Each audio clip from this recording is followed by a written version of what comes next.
여러분 안녕하십니까? 그동안 자취를 감췄던 윤석열 대통령으로 추정되는 인물이 오늘 한남동 관저에서 포착됐습니다. 지난 1차 체포영장 집행 때부터 붙잡히지 않기 위해서 대통령이 관저 바로 옆 다른 공관 등에 숨었다는 도피설이 연일 제기됐죠. 그러자 누가 봐도 비겁해 보일 수 있는 도피 의혹만큼은 불식시키려고 마치 당당하고 겁내지 않는 듯한 모습이 포착되도록 의도적으로 나타난 것 아니냐는 지적도 나오는데요. 공교롭게도 대통령 변호인은 포착 영상이 공개된 직후 기다렸다는 듯 도피설은 괴담이라고 반박했습니다. 첫 소식 강현섭 기자가 보도합니다. 오늘 낮 12시 53분쯤 서울 한남동 관저 위쪽에서 역내 삼거리 방향으로 한 무리의 사람들이 내려오는 장면이 카메라에 포착됐습니다. 지난 3일 경호처가 인간띠와 차벽으로 체포영장 집행을 막아선 3차 저지선 근처입니다. 양팔과 다리를 넓게 벌리며 걷고 있는 남성을 중심으로 경호 인력으로 보이는 사람들이 허리를 숙여 인사하거나 그가 건네는 말을 듣고 있습니다. 걸음걸이나 손짓이 윤석열 대통령과 흡사합니다. 이 남성은 역내 삼거리에 잠시 멈춘 뒤 주변을 둘러보고 세워둔 버스를 보며 뭔가를 지시한 뒤 다시 관저로 향했습니다. 경호처 간부급으로 보이는 한 남성이 고개 숙이며 인사하자 뒷짐진 채 말을 건네기도 합니다. 대통령실과 경호처는 이 남성이 윤 대통령인지 또는 윤 대통령이 관저에 있는지에 대해 확인해 줄 수 없다면서 해당 영상을 촬영한 오마이뉴스를 군사기지 및 군사시설보호법 위반으로 고발 조치했습니다. 윤석열 대통령은 탄핵소추안이 통과됐던 지난달 14일 관저에서 녹화한 담화 영상을 언론에 공개한 뒤 모습을 감췄습니다. 윤석열 대통령으로 보이는 남성이 의도적으로 모습을 드러낸 건지 아니면 우연히 카메라에 잡힌 건지는 알 수 없습니다. 하지만 이 남성이 포착된 건 공교롭게도 체포영장 재발부와 맞물려 윤석열 대통령이 관저를 떠나 제3의 장소로 도피했을 거라는 관측이 제기된 직후입니다. 제가 들은 정보로는 이미 용산을 빠져나와서 제3의 장소에 도피해 있다. 도피설을 부인하고 지지자들에게 건재하다는 걸 알리기 위해 일부러 모습을 드러낸 것 아니냐는 분석도 나옵니다. 해당 영상이 공개되고 1시간쯤 뒤 기자회견을 열었던 윤 대통령 변호사는 도피설은 악의적 선동이라며 황당한 괴담이라고 반박했습니다. MBC 뉴스 강현소입니다. 앞서 보신 것처럼 윤 대통령으로 추정되는 인물이 모습을 드러낸 시점은 여러 매체에 이어 야권에서도 제보를 공개하며 도피설을 제기한 직후였습니다. 대통령 관저가 있는 곳 주변엔 국방부 장관 공관을 비롯해 다른 주요 인사의 공관들이 모여 있는데 체포영장이 집행될 경우 피의자인 대통령이 주변 공관이나 지하 벙커로 대피할 수 있다는 내용이었죠. 실제로 영장 집행이 이뤄진 지난 3일에는 대통령 방탄 차량으로 보이는 승용차가 이동하는 모습이 포착되기도 했습니다. 정상빈 기자가 보도합니다. 서울 한남동 대통령 관저 입구는 5차선 도로를 가로질러 흰색 정문이 가로막고 있습니다. 정문 뒤편으로는 대통령과 국방부 장관, 합동참모의장 등의 공관이 이어집니다. 근처에는 국회의장과 대법원장 등 다른 산부 요인의 공관도 위치해 있습니다. 경호처 저지선이 뚫리기 전에 벙커 등이 설치된 다른 공간으로 몸을 피할 수도 있다는 게 야권 주장입니다. 관저 공관들이 몰려 있어요. 내란숙의 피의자 윤석열의 행태를 봐서 여기저기 다 도망 다닐 수 있다고 저는 봐요. 윤 대통령이 정문이 아닌 다른 길을 통해 한남동 공관촌 외부로 벗어날 수 있다는 주장도 제기됐습니다.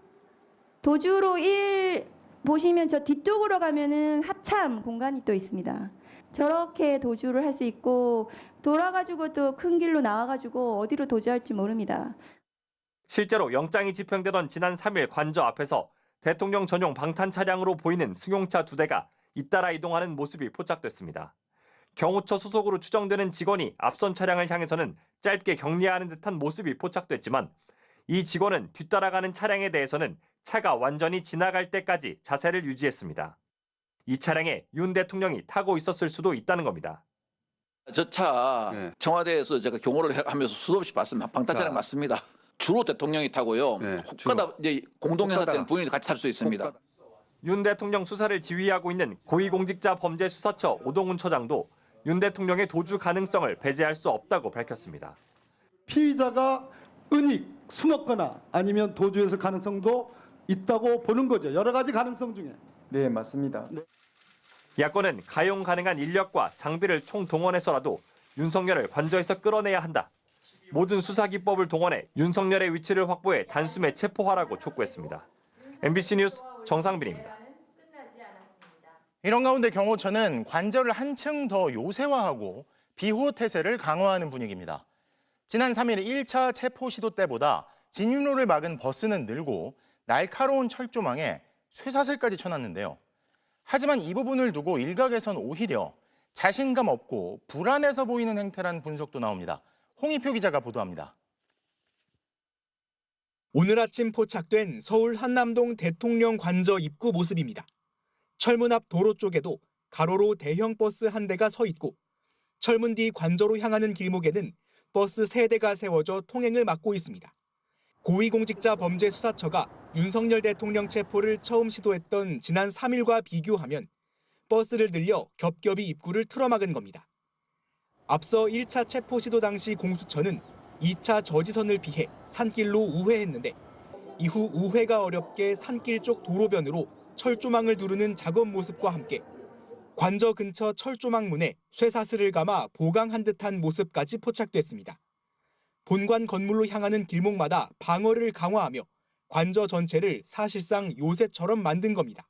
차벽을 치고 철조망을 친다는 이야기는 불안하다는 의사표시죠. 자신감이 없다는 뜻입니다. 지난 1차 영장 집행 시도 당시 공수처의 증언에 따르면 경호처는 총 3차 저지선을 구축했습니다. 경호처가 한층 더 저지선을 강화했다면 대형 버스 차벽에 경호처 직원들을 배치해 빈틈을 막고 숲길 우회로를 차단한 만큼 1차 저지 때 동원했던 소형 전술 차량 등 도로 곳곳에 차량을 세워 바리케이트를 만들었을 것으로 예상됩니다. 관저 건물 근처에 추가 철조망을 설치했을 수도 있습니다. 다만 경찰과 군 병력 동원은 어려워졌습니다. 경호처가 경찰의 원활한 협조를 바란다는 취지로 공문을 보냈지만 경찰은 별다른 답변을 하지 않은 것으로 알려졌습니다. 국방부도 1차 체포영장 집행 무산 이후 군병력은 외곽 경계 등 임무에 맞게 운용하라고 경호처에 재차 요구했습니다. 경호처 자체 인력은 약 700여 명, 이 중 전직 대통령 경호 등 외부 근무 인력을 제외한 대부분이 동원될 것으로 보입니다. 야당은 경호처가 성렬산성을 쌓았다고 비판하며 국민과 헌법 질서에 맞서는 건 반역이라고 경고했습니다. MBC 뉴스 홍희표입니다. 윤 대통령에 대한 체포영장 집행을 방해한 혐의로 입건된 경호처 지휘부가 계속해서 경찰 조사를 거부하고 있습니다. 경찰은 체포영장을 발부받아 이들을 먼저 붙잡은 뒤 윤 대통령을 체포하는 방침을 세운 걸로 전해졌습니다. 소환 일정을 고려하면 이번 주말쯤 집행에 들어갈 것으로 보입니다. 이재욱 기자가 취재했습니다. 체포영장 1차 집행 당시 현장에서 박종준 경호처장은 집행 방해를 진두지휘했습니다. 경찰은 2차 집행에 앞서 박종준 차장과 김성훈 차장 등 지휘부 4명을 먼저 체포하는 방안을 검토 중입니다. 지휘부를 먼저 와해시켜 경호원들에 대한 부당한 지시를 원천 봉쇄하면서 무력 충돌 가능성을 낮추겠다는 겁니다. 이미 체포 사유는 계속 쌓이고 있습니다. 법 집행을 조직적으로 방해하라고 지시한 데다 박종준 차장은 내란 가담 혐의도 받고 있습니다. 또 박 차장은 이미 2차례 소환 조사를 거부했고 김성훈 차장, 이진아 경비본부장도 오늘 소환을 거부했습니다. 박종준 차장의 3차 소환일은 오는 10일 금요일입니다. 박 차장이 소환에 응하지 않을 경우 경찰은 체포영장을 발부받아 관저로 향하겠다는 겁니다. 경호처는 대통령과 가족만 경호 대상으로 규정하고 있어 경호원들이 경호처 지휘부 체포를 막을 근거는 없습니다. 경찰은 인간벽을 세운 일반 경호원들도 특수공무집행 방해 혐의를 적용할 수 있는 차증 영상을 확보했고 다시 막으면 현장에서 체포할 수 있다는 입장입니다. 윤석열 대통령의 체포영장 집행도 곧바로 뒤따를 전망입니다. 가능성은 낮지만 박종준 차장이 경찰 조사에 응해도 경찰은 긴급 체포하는 방안을 검토 중입니다. 수장이 없는 경호처를 상대로 주말 사이 체포 작전을 펼 수 있게 됩니다. 결국 윤 대통령에 대한 체포영장 재집행은 이번 주말이 유력해 보입니다. 경호처를 압도할 수 있도록 투입 인력을 늘리기로 하고 방호복과 방패 등 진압 장비도 준비하고 있습니다. 경찰은 체포 대상인 윤 대통령의 현재 위치를 계속 파악하면서 윤 대통령이 혹시 관저를 옮겨 도주하거나 숨을 가능성에도 대비하고 있는 것으로 전해졌습니다. MBC 뉴스 이재욱입니다. 그런데 오늘 윤 대통령 측 변호인단은 체포영장에는 반발하면서 기소하거나 구속영장을 청구하면 재판에 응하겠다고 했습니다. 국민 앞에 숨지 않겠다, 법적 책임을 지겠다 등등 이미 수많은 거짓말이 입증되는 와중에 또 억지를 부리면서 법원을 무시한 건데 이 말을 누가 그냥 믿을 수 있을까요? 그러면서 특정 법원을 콕 집었는데 피의자가 법원 쇼핑을 한다는 비판이 나옵니다. 김현지 기자가 보도합니다. 공수처의 체포영장 집행이 임박하자 윤석열 대통령 측 변호인단이 돌연 제안을 했습니다. 기소를 해라. 아니면 사전영장을 청구해라. 그러면 법원 재판에 응하겠다는 입장입니다. 피의자가 수사 대신 재판을 받겠다고 언론을 통해 통보한 겁니다. 그러면서 서울중앙지법에 청구해야 응하겠다는 단서도 달았습니다. 공수처 관할 법원은 서울중앙지법이라 서부지법에 청구한 영장은 불법, 무효라는 기존 주장을 되풀이하고 있는 겁니다. 하지만 앞서 법원은 윤 대통령이 머무는 관저가 용산구에 있고 서부지법 관할이니 문제없다며 윤 대통령 이의 신청을 받아들이지 않았습니다. 대법관인 천대엽 법원행정처장도 사법 절차 내에서 다투고 적법한 절차에 따라 이뤄진 재판 결과에 대해서는 승복하는 게 법치주의를 지탱하는 근본 동인이라고 강조했습니다. 윤 대통령이 판사를 골라 법원 쇼핑을 하고 있다는 지적도 나옵니다. 하지만 윤 대통령 측은 이런 제안을 선의로 둔갑시켰습니다. 고생하는 경찰들이나 경호처 직원들 이런 희생을 더 이상 볼 수 없다는 입장에서 한 발 물러선 것으로 선의로 해석해 주시면 좋겠습니다. 그러면서도 경찰 특공대나 기동대를 체포에 동원하면 내란이라고 주장했습니다. 대통령을 이렇게 일방적으로 불법을 자행하면서 꼭 체포영장을 집행하겠다는 것은 저는 내란이라고 봅니다. 윤 대통령 자신이 출석 요구에 수차례 응하지 않고 관저에 숨어 체포영장을 거부하면서 생긴 일인데 계속해서 적반하장식 주장을 이어가고 있습니다. MBC 뉴스 김현지입니다. 자, 그럼 이런 윤 대통령 측 주장에 대해 공수처는 어떤 입장일까요? 공수처에 나가 있는 취재기자 연결합니다. 자, 김건희 기자, 공수처는 입장이 나왔습니까? 네, 방금 들으신 윤 대통령 측 변호인 입장에 대해 공수처 관계자는 기존 주장을 반복한 것이라며 법과 원칙에 따라 수사를 계속하겠다고 했습니다. 또 공수처가 법 안 지킨다고 공격하지만 우리는 법을 지켜가면서 수사하고 있다. 그럼 법원이 법을 안 지킨 거냐고 되물었습니다. 윤 대통령 측 주장과 무관하게 영장 집행 방침에는 변화가 없다는 것으로 해석됩니다. 공수처 관계자는 또 기자들에게 입장을 설명하면서 윤 대통령 측에 대해 윤 대통령 변호인이라고 주장하는 분들이라고 표현했는데요. 이와 관련된 신경전도 있었습니다. 윤 대통령 측은 변호인 3명이 공수처에 오늘 선임계를 내려갔으나 출입을 거절당했다고 주장했고요. 그러자 공수처가 변호인 측이 면담부터 요구해 당장은 어렵고 먼저 선임계를 제출하라고 절차를 설명했지만 변호인 측이 선임계를 내지 않고 돌아갔다고 반박한 겁니다. 그동안 공수처에 내란죄 수사권이 없다며 선임계를 내지 않았던 윤 대통령 측이 2차 집행이 임박하자 다급해진 것 아니냐는 해석이 나오고 있습니다. 자, 시간 끄는 방법도 가지각색인 것 같은데 지금 많은 국민의 가장 큰 관심은 체포영장 재집행일 텐데 이게 언제쯤 이루어질까요? 네, 이번에 발부된 체포수색영장에는 야간 집행도 가능하다는 내용이 포함된 것으로 알려졌는데요. 공수처도 밤낮, 주말 평일을 가리지 않고 언제든 집행할 수 있다는 가능성을 열어두고 있습니다.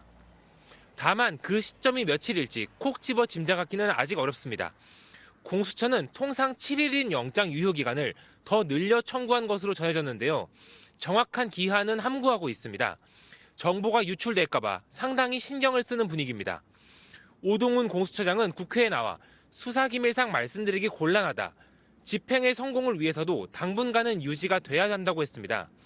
공수처는 1차 집행 시도에서 대통령 관저 진입로 등 내부 구조 정보를 파악했다고 했는데요. 이런 경험을 토대로 경찰과 소통하면서 2차 집행 시점과 방식을 고심하고 있는 것으로 보입니다. 지금까지 공수처에서 전해드렸습니다. 법조팀 이혜리 기자에게 더 물어보겠습니다. 자, 이 기자.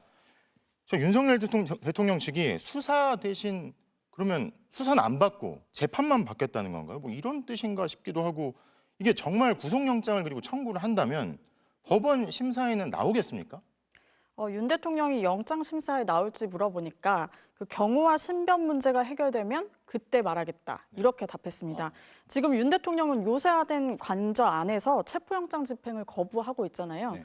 영장 심사를 받으려면 소수의 경우 인력만 대동하고 관저 밖으로 나와야 합니다. 그래서 곧바로 체포당할 가능성도 있는 겁니다. 경우와 신변은 아마 이런 걸 언급한 것 같습니다. 결국 윤 대통령의 전략은 어떻게든 수사는 피해보자로 보입니다. 지금까지 내란 중요 임무 종사 혐의로 계엄군과 경찰 수뇌부 등 모두 10명이 구속됐습니다. 이 가운데 수사 중인 2명을 빼고는 8명이 전부 구속 상태로 재판에 넘겨졌습니다. 수하들은 모두 구속되거나 구속 기소된 겁니다. 김용현 전 국방장관 등 수하들 검찰 공소장을 보면요. 윤 대통령의 내란 우두머리 혐의는 사실상 다 드러났다는 게 법조계의 분석입니다. 따라서 윤 대통령이 체포영장으로 조사를 받게 되면 공수처가 48시간 안에 구속영장 수순을 밟을 거고 그 이후는 구속 상태로 재판에 넘겨질 거라는 관측입니다. 내란 우두머리 혐의는 법정형이 사형, 무기징역, 무기금고밖에 없을 정도로 중대 범죄이기 때문인데요. 윤 대통령으로서는 관저에서 체포와 수사를 피하면서 시간을 끄는 수밖에는 뾰족한 방법이 없는 겁니다. 그러면서 지지자들에게 여러분과 함께 싸우겠다는 메시지를 보내면서 국면이 바뀌길 기다리고 있는 것 같습니다. 자, 그러니까 법치주의가 무너지든 말든 경제가 불확실성 때문에 어떻게 되든 말든 계속 억지 부리고 시간 지연하면서 버티겠다는 거네요. 맞습니다. 윤 대통령 측은 기자회견이 끝나고 입장문을 내놨는데요. 네. 내용이 체포영장 재청구는 민주당, 경찰, 법원의 삼각 커넥션에서 비롯됐다. 이런 내용이었습니다. 네. 사실 우리 사법제도상 발부된 체포영장에 불복할 수 있는 별도의 절차는 없습니다. 체포된 다음에 적부심을 할 수밖에 없습니다. 그런데 윤 대통령은 이의 신청을 했죠. 윤 대통령이나 주변에 있는 변호사들도 다 법을 잘 아는 고위검사 출신들이 많습니다. 이런 걸 모를 리가 없거든요. 그런데도 불법이라고 주장하고 법원이 아니라고 해도 또 불법이라고 주장을 하고 이런 억지 주장을 계속 반복하는 겁니다. 그러면서 범법자와 법 집행자의 위치를 교묘하게 뒤집어버리는 식입니다. 네. 체포영장에 응하지 않는 자신이 불법이 아니라 체포영장을 집행하는 쪽이 불법이라는 그런 궤변을 계속 펼치고 있는 건데요. 네. 적반하장이죠. 네. 그러면 일부 국민의힘 의원들과 극우 유튜버 그리고 언론들이 이를 그대로 되풀이하면서 논란을 키우고 있습니다. 이런 법 기술로 국민들을 또 속일 수 있을 거라고 착각하고 있는 것 같습니다. 자, 검증 없이 계속 이렇게 그대로 전한다. 근데 이걸 그대로 전하는 것도 참... 자, 법조팀 이혜리 기자였습니다.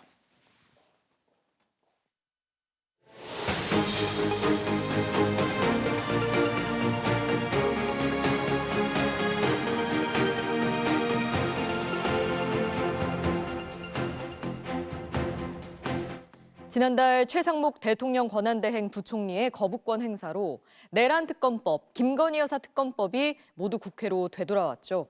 오늘 국회가 두 법안, 이른바 쌍특검법을 다시 표결에 붙였는데 국민의힘의 반대로 결국 부결됐습니다. 더불어민주당은 국민의힘을 내란의 힘이라 비난하며 내란 특검법을 당장 내일 재발의하겠다고 했습니다. 이문현 기자입니다. 국회 본회의가 시작되자마자 우원식 국회의장이 윤석열 대통령을 겨냥해 작심 발언을 쏟아냈습니다. 우 의장은 법치주의와 사법체계가 부정되는 일은 더 이상 없어야 한다고 말했습니다. 대통령은 더 이상 나라를 혼란에 빠뜨리지 말고 책임 있는 자세로 사법 절차에 임해야 할 것입니다.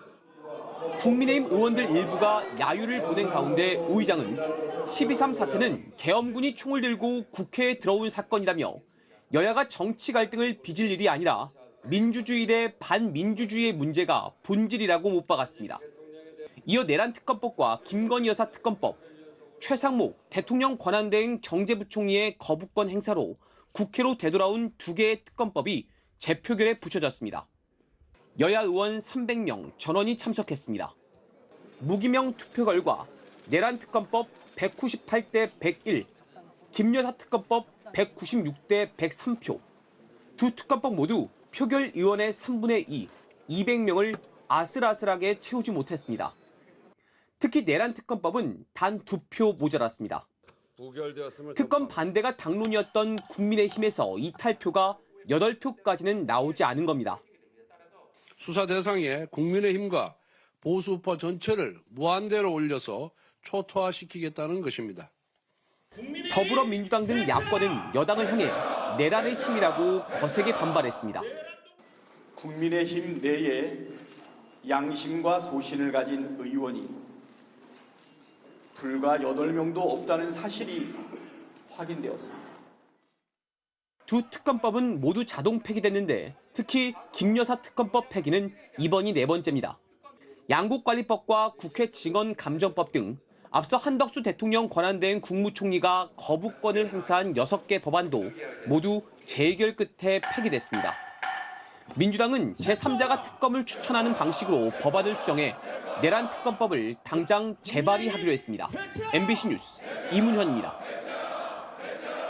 국민의힘 지도부는 표결 직전까지 소속 의원들을 단속했지만 이번에도 이탈표가 나왔고 특히 내란 특검법은 아슬아슬했습니다. 이 결과를 두고 권성동 원내대표는 당 소장파 김상욱 의원에게 당론을 안 따를 거면 탈당을 검토하라고까지 압박했고 김 의원은 민주주의 정당에서 부당한 압박이라고 반발했습니다. 공수처가 하는 수사가 위법하다면서도 특별검사를 막는 게 모순됐다는 지적도 당내에서 나옵니다. 고재민 기자가 보도합니다. 내란 특검법 재표결을 앞둔 국회 본회의장. 국민의힘 권성동 원내대표가 안철수, 김혜지 의원 자리로 다가가 이야기를 나눕니다. 지난달 내란 특검법 1차 표결 때 찬성표를 던진 의원들인데 권 원내대표는 당론을 따라달라. 같은 방향을 보고 가야 같은 당 아니냐고 이들을 설득했습니다. 지도부의 단속 결과 국민의힘은 결국 두 특검법을 모두 막아냈습니다. 하지만 내란 특검 반대는 101표뿐. 108명 중 7명이 당론을 어겼고 1명은 기권, 최소 6명이 찬성표를 던졌습니다. 특검법을 간신히 막은 셈인데 권성동 원내대표는 최근 당론을 어겨온 김상욱 의원을 향해 탈당까지 거론하며 압박했습니다. 당론과 함께하기가 어려우면은 같은 당을 할 수 없는 것이 아니겠냐. 탈당을 진지하게 고려해보라고 권유를 했습니다. 그러자 김상욱 의원은 윤석열 대통령이야말로 가장 큰 해당 행위를 한 사람인데 아직 제명되지 않고 있다며 탈당은 없다고 맞섰습니다. 일단 저는 탈당할 생각이 없습니다. 그건 전체주의적 발상이고 극우 정당에서나 할 수 있는 말인 것 같습니다. 그래서 국민의힘은 고위공직자 범죄수사처는 내란죄 수사권이 없다며 현재 진행되는 수사를 비판해왔습니다. 법원이 체포영장을 발부했고 영장은 정당하다고 거듭 인정했는데도 국민의힘은 위법하게 발부받은 영장이라는 자의적인 주장을 굽히지 않고 있습니다. 수사권이 논란이라면 특검이 필요하다는 목소리가 여당 내에서도 나옵니다. 수사기관의 권한이 논란이 되고 있지 않습니까? 지금일수록 어쩌면 대통령의 내란죄에 대한 수사는 그냥 명확하게 특검으로 진행되어야 더 큰 사회적 혼란을 막을 수 있지 않을까라는 생각. 국민의힘 의원총회에서도 민주당 안에 맞서 자체 특검법을 내야 한다는 의견이 나왔지만 지도부는 검토해보겠다고만 밝혔습니다. 여당 내에선 여전히 어떤 특검도 안 된다. 민주당의 속수무책으로 끌려다니게 된다는 반발이 거센 분위기입니다. MBC 뉴스 고재민입니다. 대통령 체포영장 집행 시점에 관심이 쏠리는 가운데 올겨울 최강 한파가 시작됐지만 시민들은 굴하지 않고 집회에 나서고 있습니다.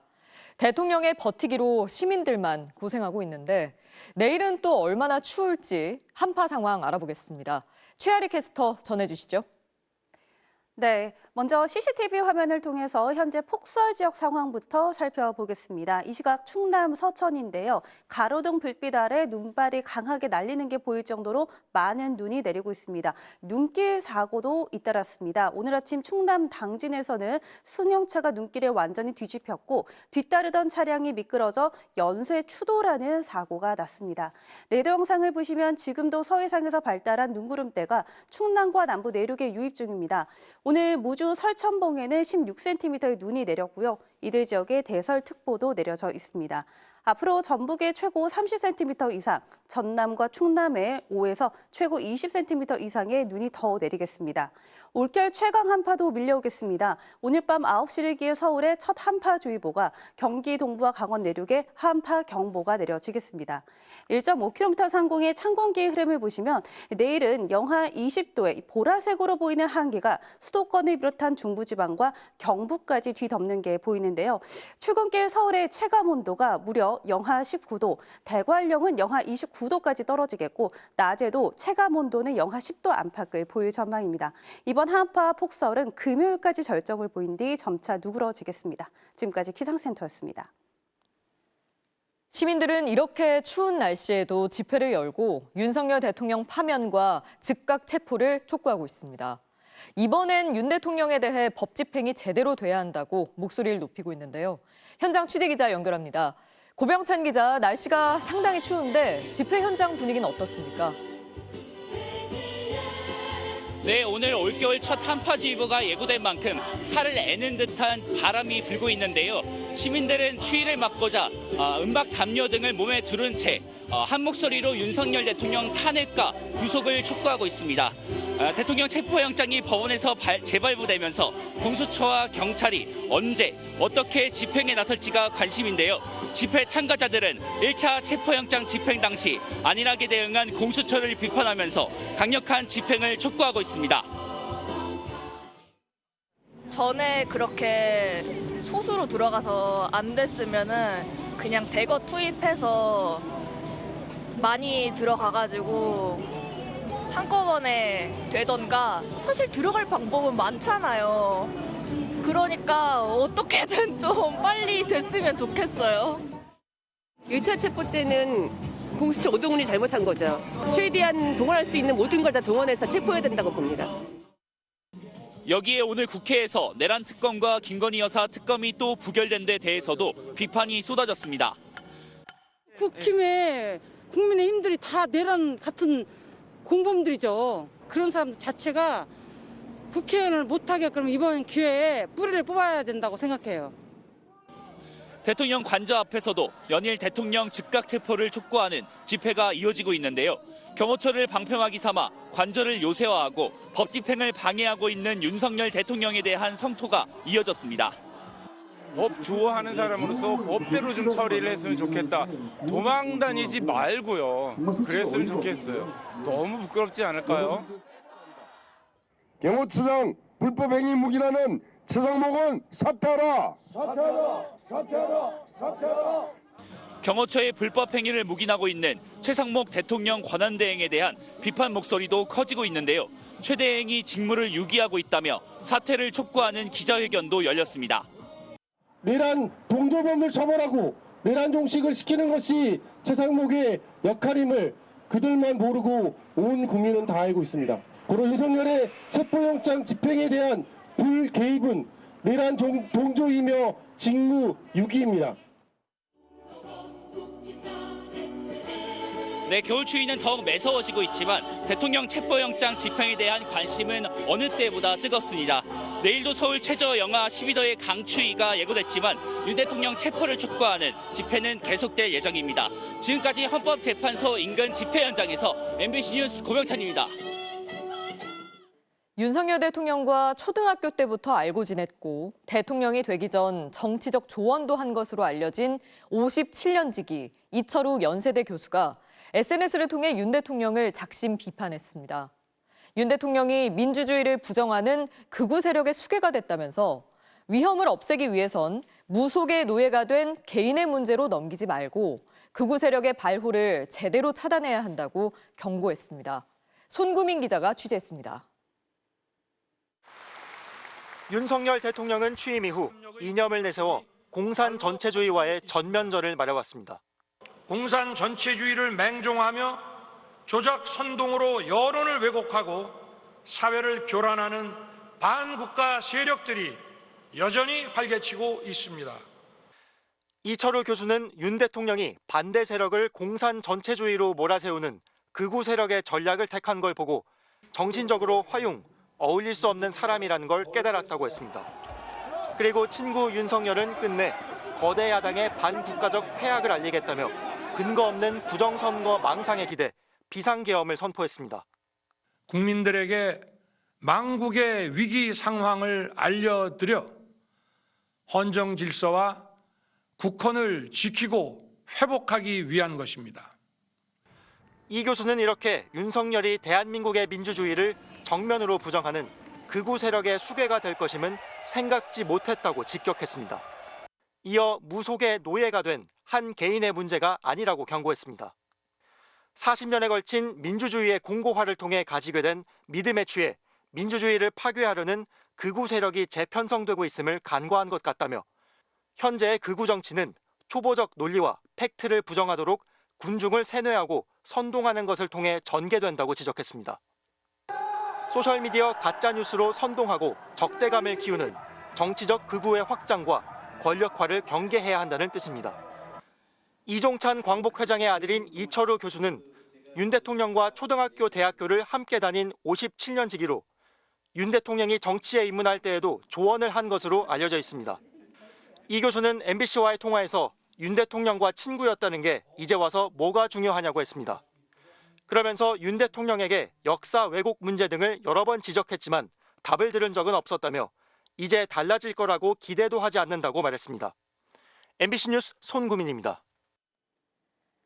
검찰 특별수사본부가 오늘 조지호 경찰청장과 김봉식 서울경찰청장, 경찰수장 2명을 구속 상태로 재판에 넘겼습니다.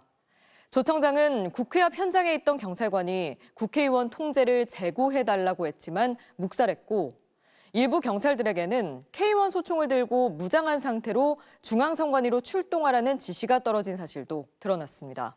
김상훈 기자입니다.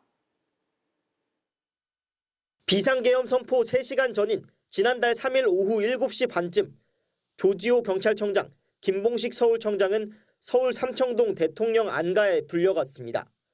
윤석열 대통령은 반국가 세력이 나라를 혼란스럽게 하고 있어 비상계엄을 선포하겠다며 경찰이 국회를 통제하라고 지시했습니다. 두 사람은 이 자리에서 김용현 전 장관에게서 계엄군이 출동할 시간과 국회 민주당사 등 장소가 기재된 종이도 건네받은 걸로 검찰은 파악했습니다. 비상계엄 선포 직후 김 청장은 6개 기동대를 동원해 국회 출입문을 봉쇄했다. 법적 근거가 없다고 판단해 출입을 다시 허용했습니다. 이에 윤 대통령은 계엄 포고령을 조지호 청장에게 알려주라고 박안수 계엄 사령관에게 지시했습니다.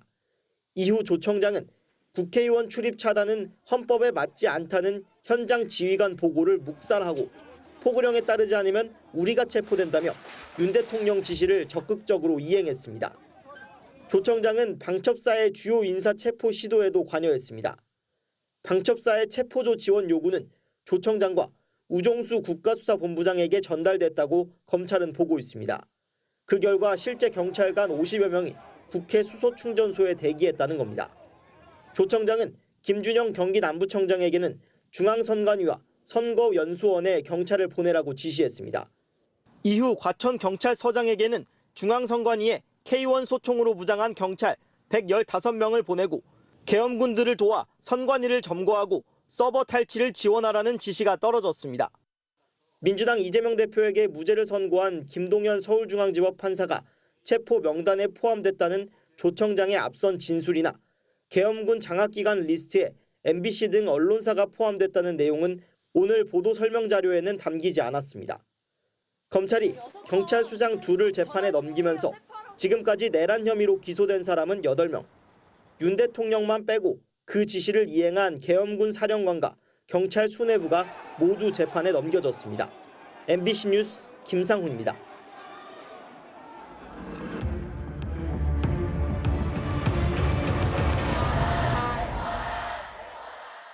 수많은 희생과 시민들의 용기 위에 부당한 명령을 거부한 공직자들까지 힘을 보태면서 우리는 1987년 민주화를 이뤄냈습니다. 그 결과 대통령 직선제와 헌법재판소 탄생을 포함하는 민주주의와 헌법 질서의 복원이 이루어졌죠. 하지만 2024년 12월 내란 사태로 민주주의의 시계는 40년 전으로 거꾸로 돌아갈 위기에 처했습니다. 뉴스데스크는 다시 헌법, 다시 민주주의 연속 기획을 통해 사라질 뻔한 헌법과 민주주의에 대해 얘기하려고 합니다. 오늘은 모든 국민은 법 앞에 평등하다는 헌법 제11조를 윤 대통령이 어떻게 짓밟고 있는지부터 보여드리겠습니다. 이준희 기자입니다. 윤석열 대통령에 대한 두 번째 체포영장이 발부됐습니다. 두 번 다 서울 서부지법이 발부했지만 판사는 달랐습니다. 윤 대통령 측 이의 신청을 기각한 판사까지 하면 모두 3명의 법관이 현직 대통령의 체포 필요성을 인정한 겁니다. 법에 따른 판단입니다. 공수처가 수사권이 있는 직권남용죄가 혐의 사실에 포함돼 있으니 이와 관련된 내란죄를 혐의에 포함한 건 위법이 아니고 영장을 서부지법에 청구한 것도 관저가 있는 서울 용산구가 서부지법 관할이니 문제가 없다고 했습니다. 경호처가 수색을 막기 위해 방패처럼 사용해온 형사소송법 조항을 적용하지 말라고 한 것도 피의자를 찾기 위해서니 문제가 없다고 봤습니다. 다수 학설도 물적인 압수수색 그리고 인적인 체포수색의 경우에는 달리 취구하는 것이 맞다는 견해를 취하고 있는 것으로 알고 있습니다. 영장 판사는 주류적인 견해를 따른 것으로 보입니다. 그런데도 윤 대통령 측은 체포영장이 불법 무효라는 주장을 반복하고 있습니다. 무효인 체포영장에 기해서 진행되는 수사에는 응할 수 없다. 그런 입장에는 변함이 없습니다. 국민의힘과 극우 인사들은 확성기 역할을 하고 있습니다. 불법적인 영장은 당연 무효로서 그 효력이 이미 상실된 것이나 마찬가지입니다. 이번에 체포영장 다 무효입니다. 다 무효. 어디라고 체포영장을 때리고 난리야.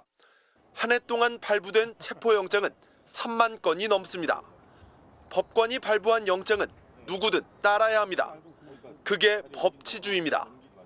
피의자가 제멋대로 부당하다고 판단하고 따르지 않으면 성역이 됩니다. 대한민국 헌법 11조 모든 국민은 법 앞에 평등하다. 윤 대통령은 스스로 구축한 철조망한 성역에 숨어 있습니다.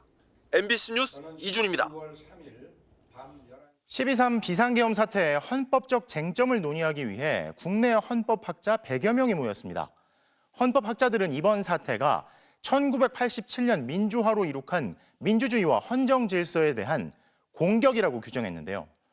또 탄핵소추 사유 중 내란죄의 형법적 문제를 다 따지기보다는 위헌 여부만 신속히 판단하는 게 옳다는데 의견을 모았습니다. 유서영 기자입니다. 헌법학자들은 내란죄 위반 여부를 헌법재판소에서 판단받겠다는 윤석열 대통령 측 주장은 시간 끌기 전략의 연장선이라고 꼬집었습니다. 내란죄에 대해서 헌법재판소가 판단에 집중을 하게 되면 이제 형사재판에 적용되는 그러한 엄밀한 증거법칙이라든지 혹은 고도 입증 책임 이런 것들을 자꾸 끄집어내겠죠. 증인을 무더기로 신청하고 증거 능력을 다투며 시간을 끌 수도 있고 동일 사유로 형사재판을 받으면 탄핵 심판은 정지할 수 있다는 법조항 등을 들어 재판을 멈춰달라고 요구할 수도 있다고 했습니다. 학자들은 형법 위반 문제는 법원에 맡기고 헌재는 헌법 위배의 심리를 집중하는 게 사법기관 간 권한 배분 측면에서도 바람직하다고 했습니다. 결론을 내는데 필요한 부분에 한해서 집중해서 판단하는 것입니다. 헌법을 중심으로 판단하는 것이 당연히 맞습니다. 내란죄 적용을 철회하려면 국회 재의결을 받아야 한다는 윤 대통령 측 대리인단과 국민의힘 주장도 학자들은 일축했습니다.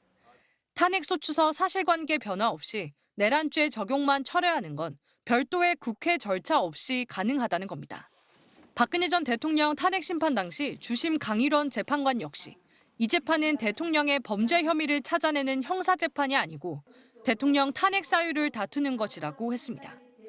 파면 결정문에서도 재판부는 국회 소추 의결서 분류 체계에 구속되지 않고 헌재가 직접 판단한다고 강조하기도 했습니다. 100여 명의 헌법학자들은 12.3 비상계엄 사태를 1987년 민주화 이후 37년간 유지돼온 한국 민주주의와 헌정 질서에 대한 최초의 근본적 공격으로 규정했습니다. 또 군부 독재 시절 미처 청산하지 못한 독재가 가능하다는 망상에서 생긴 결과라고 비판했습니다. MBC 뉴스 유서영입니다. 자, 이런 문제는 옆나라 일본에서도 큰 관심사입니다. 아사히 신문은 윤 대통령이 자주 술에 취하면 야당은 물론 여당 정치인들도 비난하며 계엄을 얘기하고 유튜브만 보면 안 된다는 조언엔 호통을 쳤다고 전직 장관을 인용해 보도했는데요. 동트기 전까지 술을 마셔왔다는 증언도 전했습니다. 도쿄 현영준 특파원입니다. 국민의힘이 참패한 작년 4월 총선 이후부터 윤 대통령이 술자리에서 계엄령이란 단어를 자주 사용했고 술도 많이 마셨다고 아사히 신문이 보도했습니다. 술자리는 주로 경복궁 근처 삼청동 안가에서 이루어졌습니다. 아사히 신문은 전직 장관의 전언을 통해 윤 대통령의 음주 습관을 상세히 보도했습니다. 윤 대통령은 삼겹살 등을 안주로 먹고 맥주잔 안에 소주잔을 미리 넣은 뒤 맥주를 붓다가 빠뜨려 먹는 이른바 소맥을 즐겼습니다. 보통 소주 절반, 맥주 절반씩 섞는 방식과 달리 윤 대통령은 소주와 맥주 모두 넘칠 듯 가득 부어 마셨는데 이런 폭탄주를 항상 20잔 정도 들이켰다고 전했습니다. 아사히 신문은 술에 취한 윤 대통령이 대부분 야당 정치인들을 비난했지만 때로는 여당 정치인들도 비난했다고 보도했습니다. 이런 술자리는 종종 미명, 즉 동이 트기 전까지 계속됐고 이 때문에 삼청동 안가 경비 담당자들이 밤새 장시간 근무해 푸념을 했다는 증언도 이어졌습니다. 아사히 신문은 특히 윤 대통령이 지지율 추락 후 극우 유튜브에 빠졌으며 정치인들이 쓰지 않는 반국가 세력이란 용어를 자주 사용한 점에도 주목했습니다. 또 전직 장관들이 유튜브만 보지 말고 주요 언론의 논조에 주의를 기울여야 한다고 조언하면 윤 대통령이 큰 소리로 호통을 쳤다고도 보도했습니다. 국정을 책임지는 최고 지도자가 동이 트기 전까지 20잔씩 폭탄주를 즐겼다는 증언은 주량이 상대적으로 적은 일본 사람들에겐 믿기 어려운 충격으로 받아들여지고 있습니다. 도쿄에서 MBC 뉴스 현영준입니다. 지난해 9월 시국 선언을 위해 프레스센터 기자회견장을 빌린 시민사회 원로들이 회견 바로 전날 대관 취소를 통보받은 일이 있었습니다. 정치 행사라는 게 이유였죠. 그런데 오늘 같은 장소에서 행사가 열렸는데 온통 대통령 탄핵에 반대하는 이들이 모였습니다. 기준이 그새 바뀐 걸까요? 문다영 기자가 단독 취재했습니다. 문화체육관광부 소관에 한국언론재단이 관리하는 프레스센터 자유시민 신년 할애회라는 행사에 장소를 빌려줬습니다. 그런데 참석자들이 화려합니다. 먼저 윤석열 대통령 측을 대변하는 석동현 변호사. 내란죄 수사 프레임 전국에서 우리 자유우파 진영이 좀 더 결기를 더 이렇게 뭉쳐서 체포영장 집행 시도 당시 한남동 대통령 관저로 찾아간 국민의힘 윤상현 의원. 저희가 대한민국 체제 수호 전쟁 중에 있습니다. 내란 혐의로 기소된 김용현 전 국방장관의 변호인에 자유통일당 간부까지 참석했습니다. 신년 행사라지만 극우 단체의 정치 행사를 방불케 합니다. 언론재단은 지난해 9월 정치 행사는 안 된다는 내부 규정을 들어 시민사회 원로들의 기자회견장 대관을 취소했습니다. 이번엔 왜 허용했는지 묻자 행사명으로는 판단하기 어려웠다고 답했습니다. 사실은 계획서를 받았을 때는 이제 정치적 성향은 별로 없다라고 보여서. 프레스센터에선 다음 주에도 비슷한 행사가 열릴 예정이었는데 조금 전 주최 측이 스스로 취소했습니다. 탄핵의 부당성과 부정선거의 해부, 공개적으로 대통령 탄핵에 반대해온 단체 자유와 정의를 실천하는 교수 모임이 주최합니다. 이 행사는 정치 행사가 아니냐는 질문에 언론재단은 계엄이 정말 내란인지를 따져보는 학술 세미나라 판단했다고 답했습니다. 과오를 막론하고 표현의 자유를 존중하여야 함에도 정치 행사를 감별해 승인한다는 오명을 자초하고 있습니다. MBC의 취재가 이어지자 재단 측은 뒤늦게 행사장으로 가 정치 발언을 자제해달라 요청했습니다. 언론진흥재단 당신들도 내가 보거라. 헌법에 표현된 모든 사상과 표현의 자유를 증거하고 있는 거죠. 시민사회 원로의 시국선언은 정치활동이고 신년 행사나 학술대회는 형식상 정치 행사가 아니라는 언론재단. 대통령 퇴진을 촉구하는 목소리를 막으려 동원한 논리에 언론재단 스스로 모순에 빠졌습니다. MBC 뉴스 분다은입니다. 오늘 국회에선 김태효 국가안보실 1차장이 과거 북파공작부대에 방문했던 사실이 공개되면서 북파공작원을 활용한 내란을 획책한 게 아니냐는 의혹이 제기됐습니다. 지윤수 기자입니다. 12.3 비상계엄 사태에 대해 따져묻기 위해 소집된 국회 운영위원회 현안 질의. 대통령실과 대통령 경호처 간부들이 앉을 증인석이 텅 비어 있습니다. 결국 답변할 증인 없이 회의가 시작됐습니다. 사성 장군 출신 더불어민주당 김병주 의원은 2023년 6월 국가안보실 김태효 1차장이 강원도 북파공작원 훈련장을 찾아 훈련을 참관했다는 제보 내용을 공개했습니다. 당초 윤석열 대통령도 함께 가려다 동행을 취소한 것으로 파악됐다며 장군도 본 적 없는 극비시설, 극비훈련을 외교 책임자가 본 이유를 공개 질의했습니다. 이미 오래전부터 북파공작원을 이용을 해서 내란을 획책한 의도가 아닌가 심히 의심스럽습니다. 또 수도방위사령부 비일벙커에 주요 인사 감금시설을 마련한 정황이 드러난 것처럼 비상계엄 당일 충청권의 한 벙커 시설에서도 시설 점검이 이루어졌다는 의혹도 제기했습니다. 김 의원의 의혹 제기에 대해 김태효 차장은 대북정책을 담당하면서 정보당국 관계자들과 HID 부대를 격려 방문했다며 재작년에 있던 방문을 이번 계엄 선포와 연결짓는 건 터무니없는 비약이라고 반박했습니다. 회의엔 증인뿐 아니라 국민의힘 의원들도 전원 불참했습니다. 야당 의원들은 윤 대통령 체포를 막겠다며 관저 앞으로 달려간 국민의힘 강명구, 권영진, 김승수 의원을 겨냥해 국회 운영위 소속으로 대통령실을 감독할 자격이 있냐고 비판했습니다. 이 집단적인 내란 진압 방해 세력의 전위에 서 있다. 주력군이다. 지금 이들이 하는 행태가 집단 광기 말고 뭘로 해석이 됩니까? 증인도 여당도 빠진 가운데 국회 운영위는 정진석, 신원식, 박종준, 김태효 등 사유서를 내고 일제히 불출석한 증인 22명 전원을 국회 증언감정법 위반 혐의로 고발했습니다. 또 다음 주 일단 대통령 경호처를 다시 불러 현안 질의를 이어가기로 했습니다. MBC 뉴스 지은수입니다. 일본군 위안부 피해를 알려온 수요 시위가 33주년을 맞았지만 집회는 소녀상 앞에서 열리지 못하고 밀려났습니다. 위안부를 모욕하는 극우 집회 때문인데요. 이들이 단지 집회 신고를 먼저 했다는 논리를 내세워 국가인권위원회는 극우 단체의 집회가 우선이라는 권고까지 내렸습니다. 재은효 기자입니다.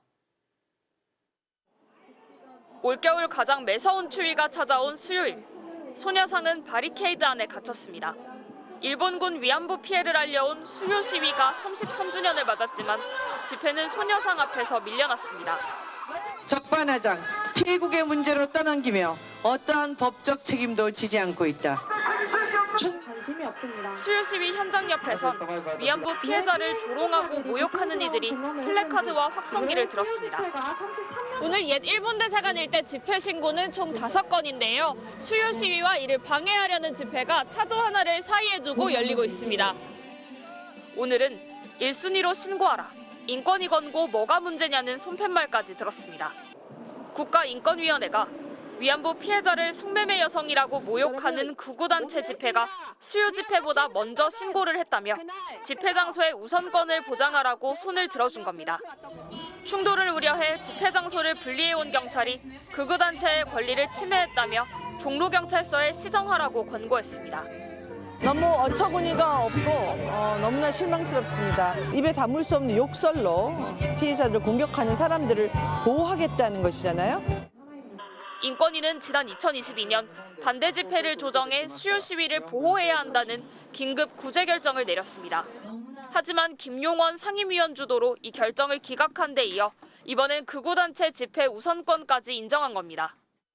빵집에 빵을 사러 가도 줄을 서고 기차표를 사러 가도 줄을 서고 순서에 따라서 하는데 왜 그렇게 하지 않고 특혜를 주장을 하는 거예요?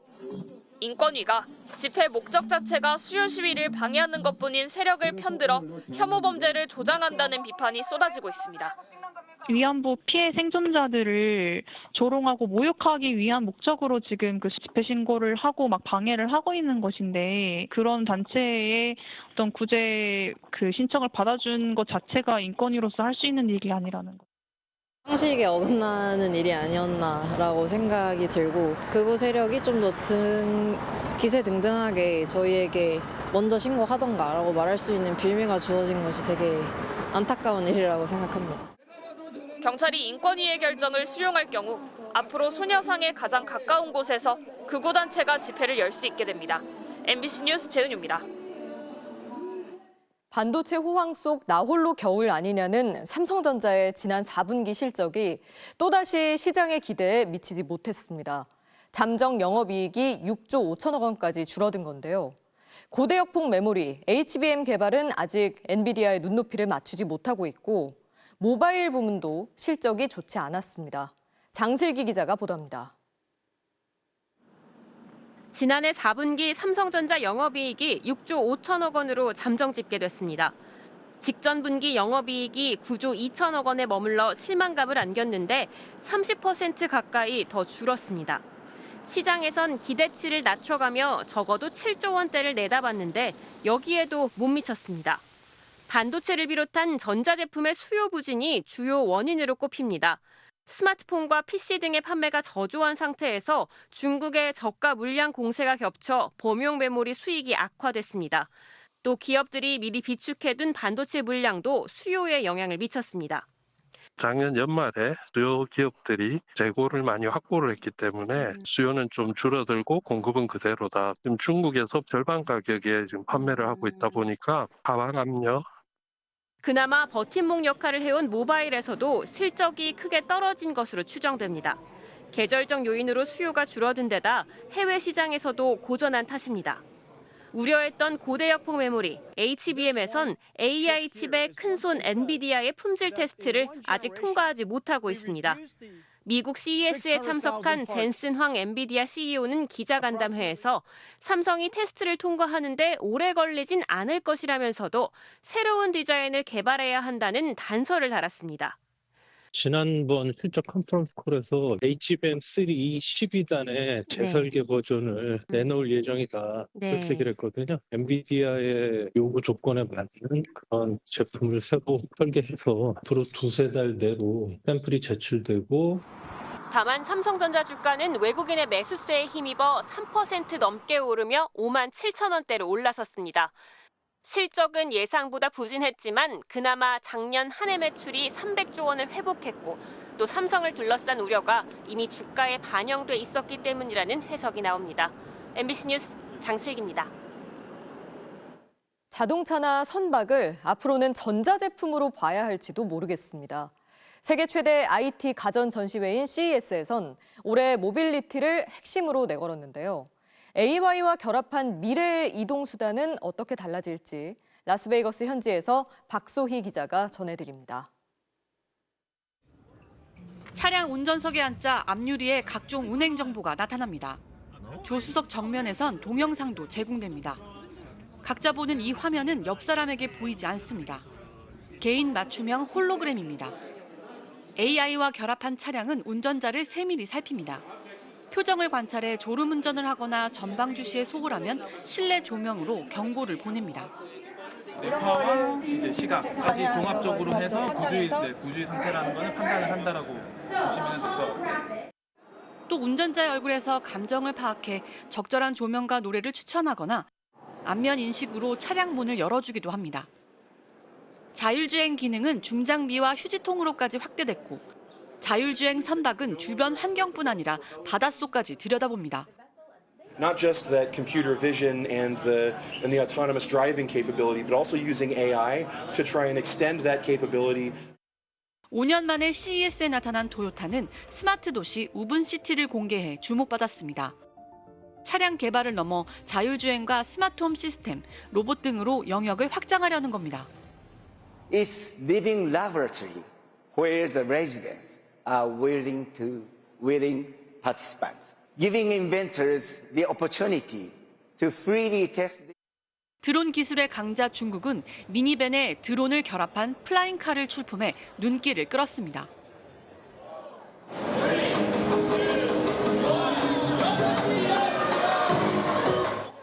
올해 CES는 AI가 녹아든 모빌리티를 전면에 내세웠습니다.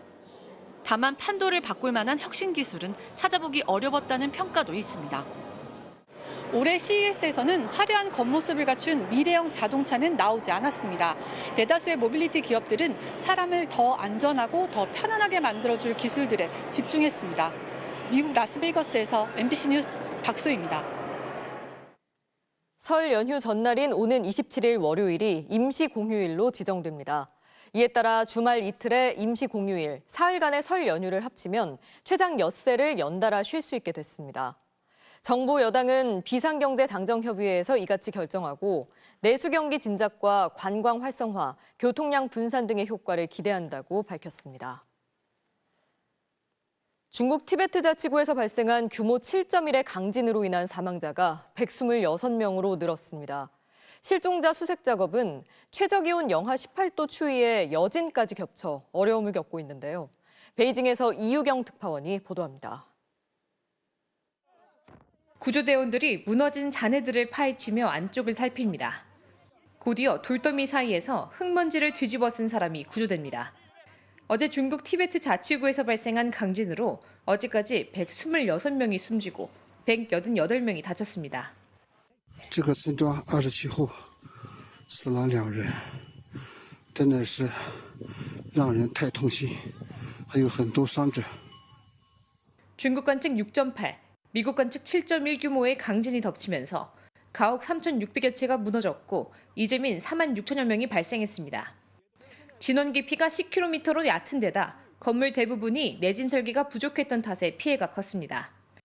중국 당국은 군과 경찰 등 14,000여 명을 동원해 잔해에 갇힌 주민들을 수색하고 나섰고 현재까지 주민 407명이 구조됐습니다. 하지만 최저기온 영하 18도에 달하는 극한 추위에 현장이 산소가 부족한 해발 4,000m 고지대인 탓에 구조 작업이 난항을 겪고 있습니다.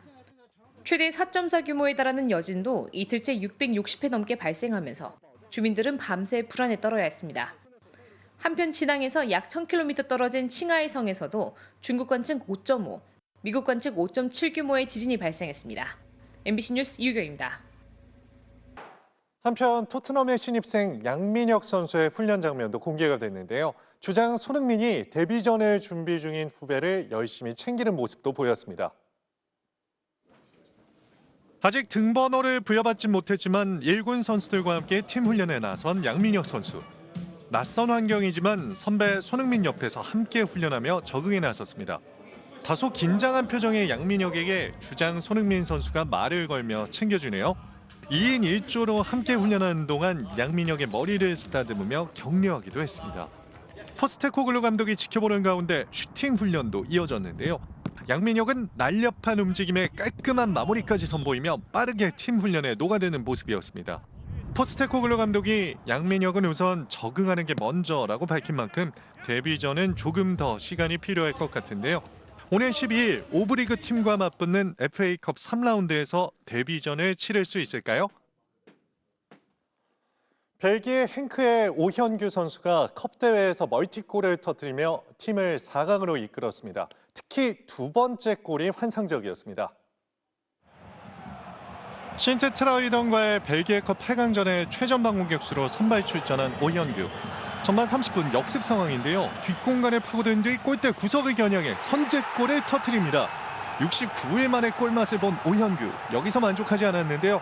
후반 7분 이번엔 중앙선 부근에서 공을 잡고 뛰기 시작하는데 엄청난 스피드로 수비수를 따돌리더니 50m 폭풍 질주 끝에 자신이 직접 마무리까지 짓습니다. 시즌 5, 6호 골을 터뜨린 오현규. 수비수가 손을 써서라도 잡아보려고 하지만 폭풍 질주를 막을 수가 없습니다. 동료들도 엄청 축하를 해주네요. 리그에선 아직 선발 기회를 잡지 못했지만 벨기에컵에선 3경기 3골로 활약 중인데요. 4대0 대승을 거둔 행크는 준결승에 올라 4시즌 만에 우승 도전을 이어갔습니다. 올 시즌 불펜을 대폭 강화한 LG가 선발진도 낙점하며 우승 도전에 나섰는데요. 지난해 LG 마운드를 든든하게 책임진 임찬규와 손주영 선수가 서로를 격려하며 변함없는 활약을 다짐했습니다. 박재용 기자가 보도합니다.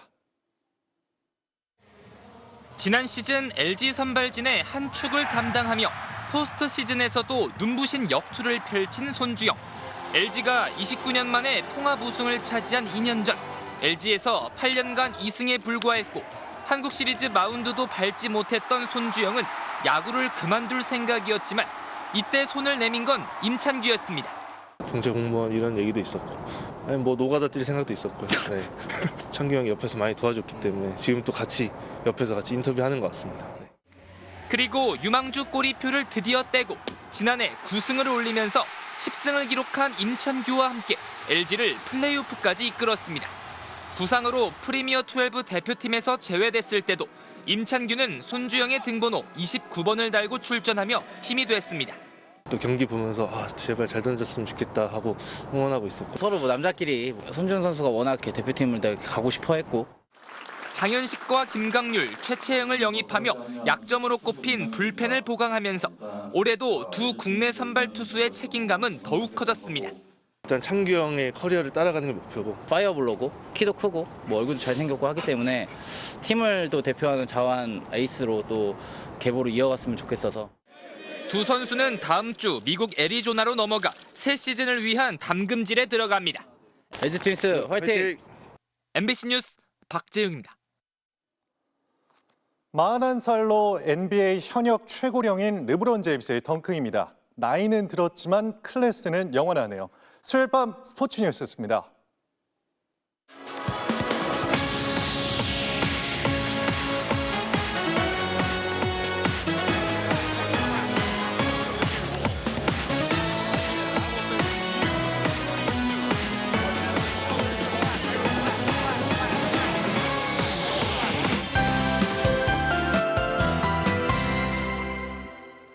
추위가 갈수록 심해지면서 눈발도 더 강해졌습니다. 이 시각 전북 정읍입니다. 강한 바람과 함께 눈발이 쉴 새 없이 휘날리고 있습니다. 충남과 전라권, 경상도 서부 내륙엔 대설주의보도 발효 중인데요. 앞으로도 전북에는 최고 30cm 이상, 전남과 충남에 5에서 20cm가량의 눈이 더 내리겠습니다. 올겨울 최강 한파도 밀려오고 있습니다. 서울에는 처음으로 한파주의보가, 경기 동부와 강원 내륙에는 한파 경보가 내려졌는데요. 이것은 1.5km 상공의 찬 공기의 흐름인데 내일이 되면 보라색으로 보이는 영하 20도의 강한 한기가 수도권을 비롯한 경북 내륙까지 뒤덮는 게 보입니다. 출근길 서울의 체감 온도는 영하 19도, 대관령은 영하 29도까지 떨어지겠습니다. 자세한 내일 아침 기온을 보시면 서울이 영하 12도, 춘천 영하 15도, 부산도 영하 4도를 보이겠고요. 낮 기온도 서울은 영하 7도를 보이겠습니다. 이번 한파와 폭설은 금요일 이후에 수그러들 전망입니다. 내셨습니다. 주변을 보면 그 사람을 알 수 있다고 하죠. 평생의 친구마저 손절해버린 비겁하게 숨은 피의자 곁에 지금 누가 남아 있습니까? 온통 이해관계로 얽힌 이들, 망상으로 선동하는 극우 세력, 부하들을 사병으로 전락시킨 이기적인 경호처 수뇌부, 그리고 또 다른 온갖 의혹의 중심, 배우자만 남았습니다. 그들과 달리 헌법과 법질서를 지키려고 임무를 다할 공직자들 곁엔 대다수 국민과 민주주의를 위해 나선 시민들, 그리고 용기 있는 미래 세대가 있을 겁니다. 나와야 할 사람은 안 나오고 시민들만 거리로 나와 고생인데 이럴 때일수록 서로 격려하며 건강 유의하시길 바랍니다. 수요일 뉴스데스크 마칩니다. 시청해주신 여러분 고맙습니다.